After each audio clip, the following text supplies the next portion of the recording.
Hello everyone, it's Football Freshies again. I'm back again here with my favorite host, co-host should I say, Safan Ahmed. How you doing, Safan? Not so bad, not so bad. Not so Could be bad. better. But yeah, we move on. We Sure, take it's the been a terrible positive. weekend for you, but we're again here to review third week of Premier League and to kickstart things. We'll talk English. about Tottenham. Harsh for some. Me. Anyway, Tottenham versus Wolves. Let's talk about that game first because that's the first game that was played, and it was a very underwhelming performance from Tottenham. Wolves turned up and they had to rely on a Harry Kane goal. What did you make of that performance, Alfie? I think it was Tottenham played that game very, very poorly. I do believe the only shot on target was the goal scored by Harry Kane. So that shows the lack of threat, in the final third. Again, Tottenham, Antonio Conte is a very defensive manager, so it's understandable. But yeah, so this Tottenham team is showing slowly that they can hold on to things. They're not throwing away results. They can fight back, especially against Chelsea last week, against the 2-2 game.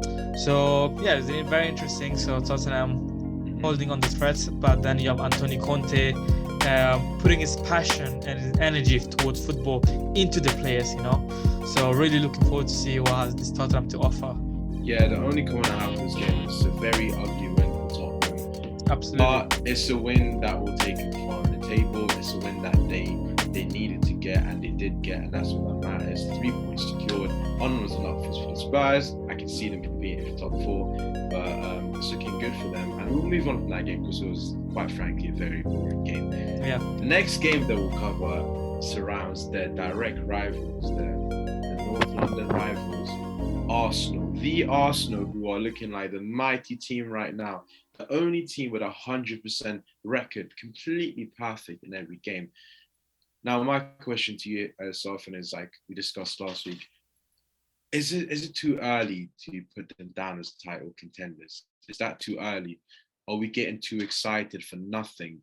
Because quite frankly, they've not played the best of teams. They played Leicester, who will struggle to make top 10 this season. They played Bournemouth, who just got promoted. And they played Crystal Palace, which you can argue the only good team. Do you think it's good to be optimistic about this team? I mean, yeah, optimistic. I think is very good to be optimistic, given how the season started last season for Arsenal, where they have went and lost the first 3 games. So I think they got some amazing additional in the team, Jesus, Zinchenko. So it's what was all to be seen how this is going to play out.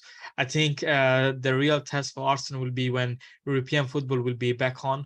So that's when they have to play lots of games. So they have to rely on other players as well, outside the starting 11. So that is to be seen. How good the depth of the squad is will be tested out. So, but I think early days very, very promising. I think Arsenal next 2 fixtures should be winnable as well before the real test against the mighty United. So is all to be seen for, but so far very, very promising, as you said, with 100% record. So yeah, we shall see how this falls, because I still do believe City and Liverpool are the teams to beat, the teams to... Absolutely. But might I just say though, stellar performance from Saliba, absolutely class player he is. But I think one thing that I've noticed this season compared to last season is how it's the smoothness of their play. They're playing very good football. It's looking like a bit of... They're very fluid. I think they're very fluid with the passings. Mm-hmm. They're more confident. I think it's just Arteta that is instilling the right philosophy. It's the Pep philosophy. Yeah. But more than that for me is how good they look defensively and how sharp they are in attack. It's looking very promising, and it's a scary prospect for the Premier League teams because they have a lot of young players. They have so many players under the age of 25. Absolutely. Their captain, Odegaard, is a young player. He's only 23. 23, which is It's looking good for the Gunners, and and he scored 2 goals against in the last game. yeah, So against very Watford. promising again, Yeah, as you said. I think well, yeah, Odegaard is the captain, but I think there are a couple of other players that um take a charge of the team as well. Like Chaka is one of them.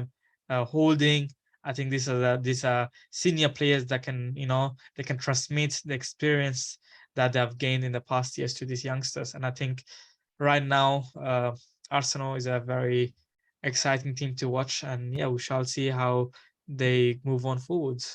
we shall see, and I guess they will. They might keep this on. They might not. We will see. On to the next game.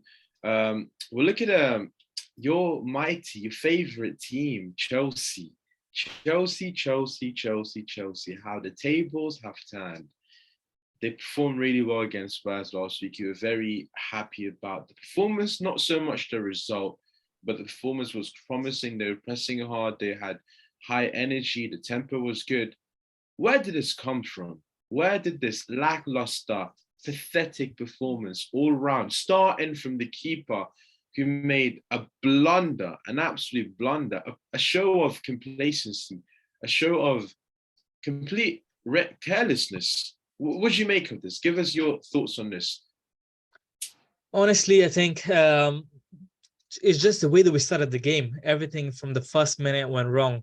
Um, Within the first minute, Sterling had an amazing chance to score the first goal, and yet again he missed the target. So I think that's one of the common thing that we see in every game. That when it comes to the final third, Chelsea can't deliver. Whether it's Sterling, whether it's Mason Mount, whether it's Kai Havertz, we can't deliver simply. Our goals has to come from defenders, from fullbacks, Rhys James, or Chilwell.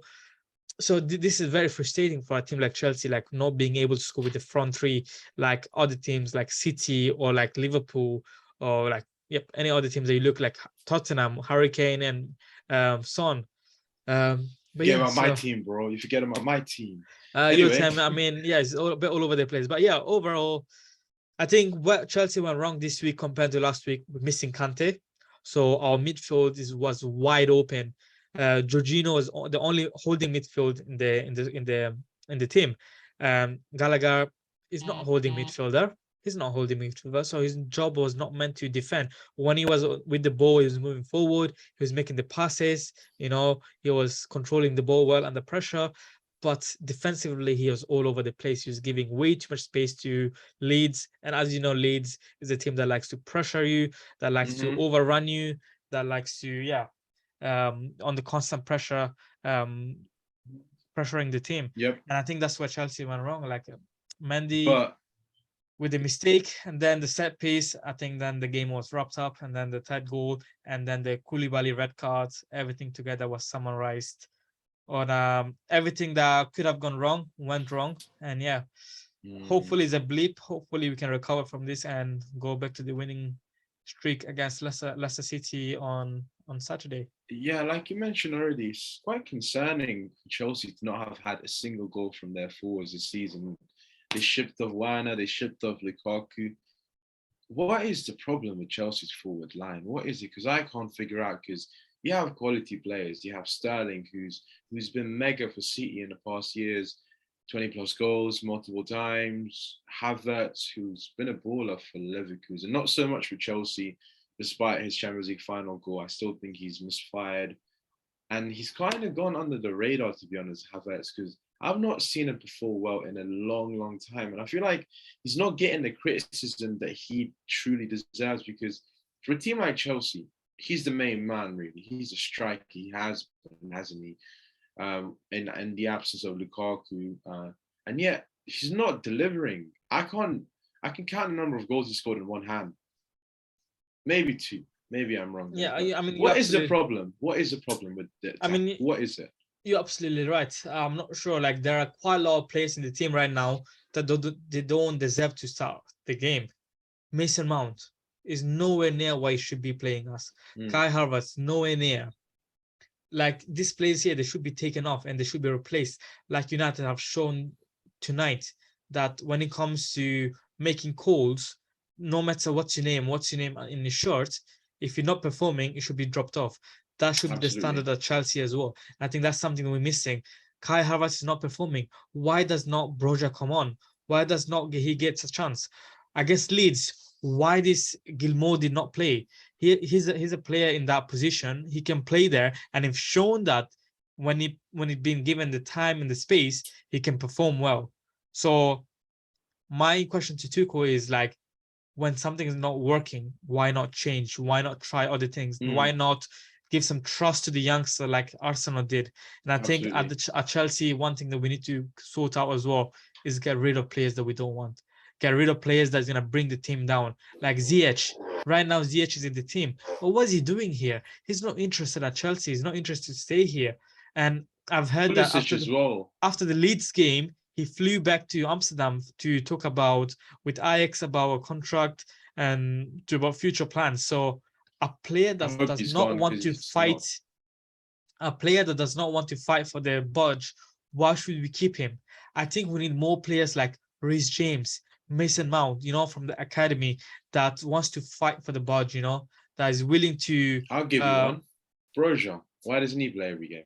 that's my question. What does he not play? I think he should be given time. At Southampton, he should glimpse of what he could be doing. And I think at Chelsea, he could be doing even better with players like Reece James crosses coming in the box. We can put the ball, we can put quality balls in. It's all about the finishing. And that's something that we're missing with Werner, with Lukaku, with any other striker that came through. That's something that we're missing a lot. So hopefully Tuchel realized at some point that something needs to change. Whether I'm not sure now, Aubameyang is an option apparently. I don't agree with that as much. When he was at Arsenal, he had his issues with Arsenal, but at the same time, he's 33, I believe. So what are we doing here? What are we actually doing? We He bought Koulibaly. We have Thiago Silva. We have a lot of old players that we are relying on. This is not should be it should not be the way that we should move forward. We need to build absolutely, our future. And right absolutely now we covering up our long term problem papering over the with, cracks, like they yeah, say. exactly, with old players, with Mm. old quality players that might not should be the answer for me. But do you think he is a good short-term solution? He is Premier League proven, so maybe bringing in Aubameyang will lift the dressing room in some ways. But then again, like you mentioned, his off-field antics, especially at Arsenal, which was documented in the documentary.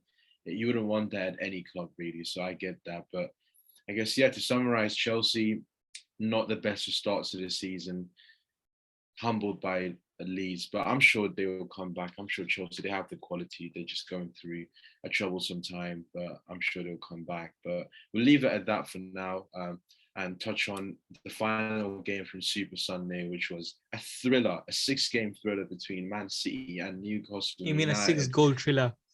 Did I say a six-game? I meant Yeah. six-goal. Apologies. But wow, wow, wow, wow. Eddie Howe's tunes are really impressing this season. They're looking like a team to be feared for the big six, and they really scared Man City, and they did give them a good run for their money.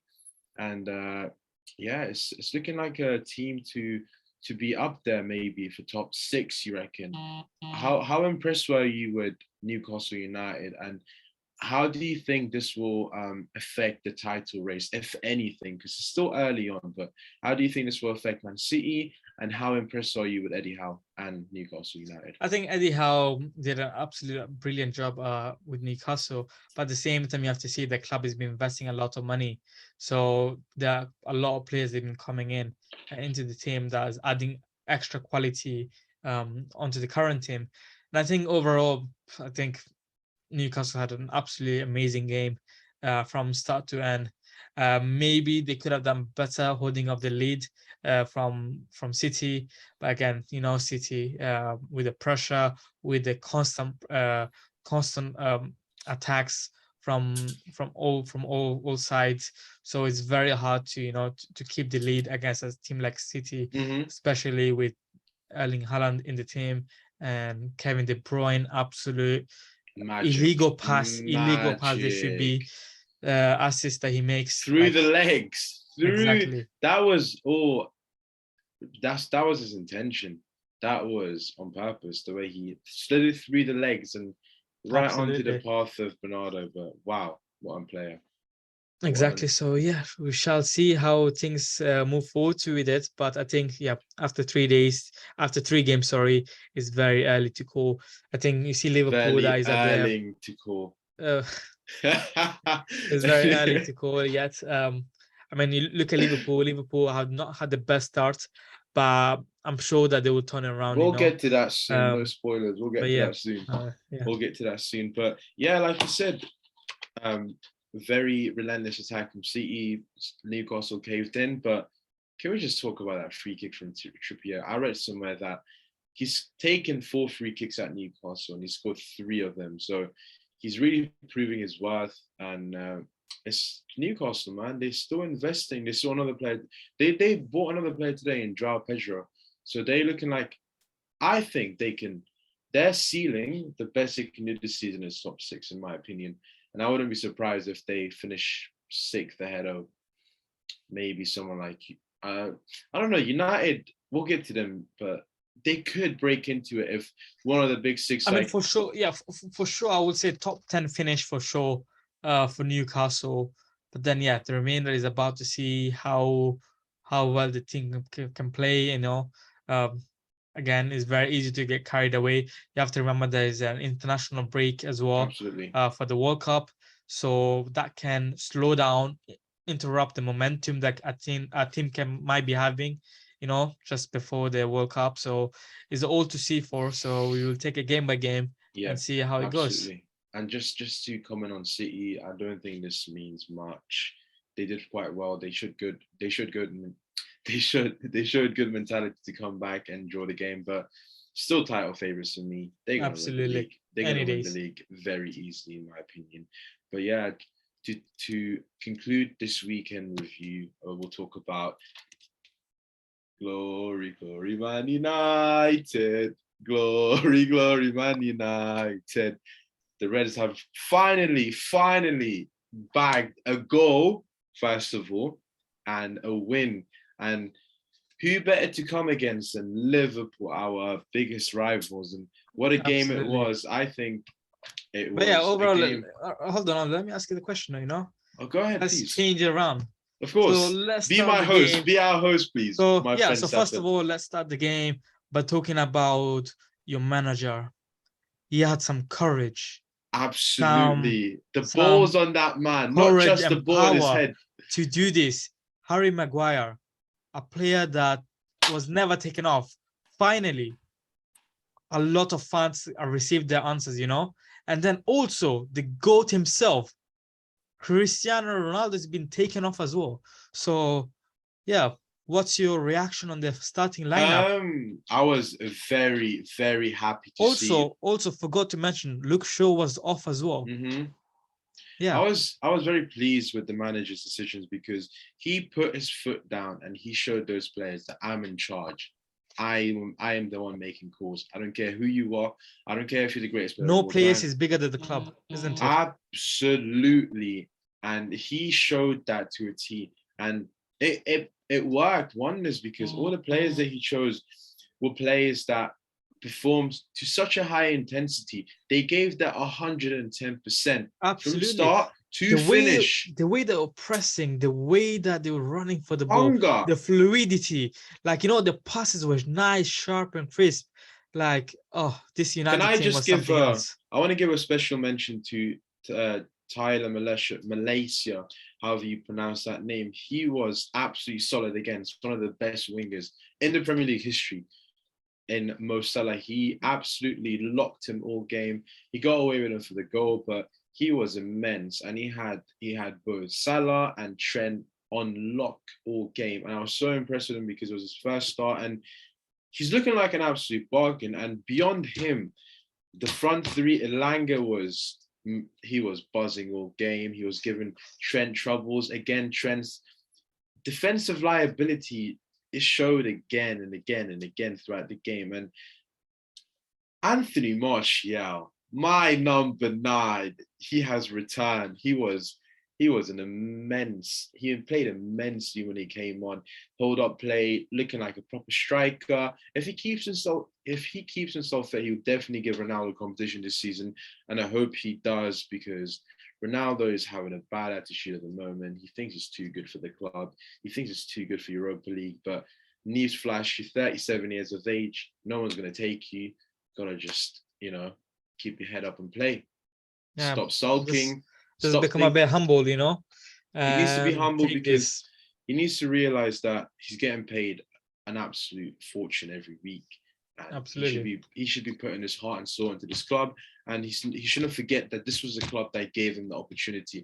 And yeah, I know you probably say he had the talent, he hard work, he'd have been the GOAT anyway. But in my opinion, who knows, right? Had it not been for Ferguson spotting him in a friendly match and gave him the contract, who knows where he would be now? He might be 5 years Absolutely. behind where he would have been. So he needs to just have a reality check and accept the fact that maybe, just maybe, I have to play Europa League, maybe. And it's fine because, you're 37, you've done it all. It's okay to just humble yourself once. But more about the goal, Sancho, a much needed goal for him, a fourth Premier League goal, which is very, very, very poor for a man of his talent, a man of his price tag, to be honest. Double digits goals and assists last year, not last year, the year before last year, Yeah, Dome of yeah. So, but yeah, so moving on to other news as well that I would like to mention to you. So go as we ahead. can see that we start with a 4-3-3 with one holding midfield, and that was McTominay. So what do you think Casemiro will fit in when the new signing comes through in this team? Do you think the midfield of Casemiro with Eriksen and Bruno is the dream midfield that United fan were dreaming of? I think it has a very good balance because for the longest time, like, you must have seen United over You're the missing years. that, isn't it? You're You're missing that. missing that. It's just a Some shame proper that it's just, holding sorry to cut midfield. you off, but it's No just a worries. shame that Pogba is not here anymore. He would have been unlocked finally, a good DM. But yeah, I'm excited. It's a good prospect because we could even play Casemiro, Fred, and Bruno, or Casemiro, Fred, and Eriksen. We have options now. And Eriksen is looking fit. He's finishing. He's playing until the 80th minute every game. He's looking fit. He's looking ready. He's looking hungry, and he's played well today again. I like him as a deep lying midfielder. Eriksen.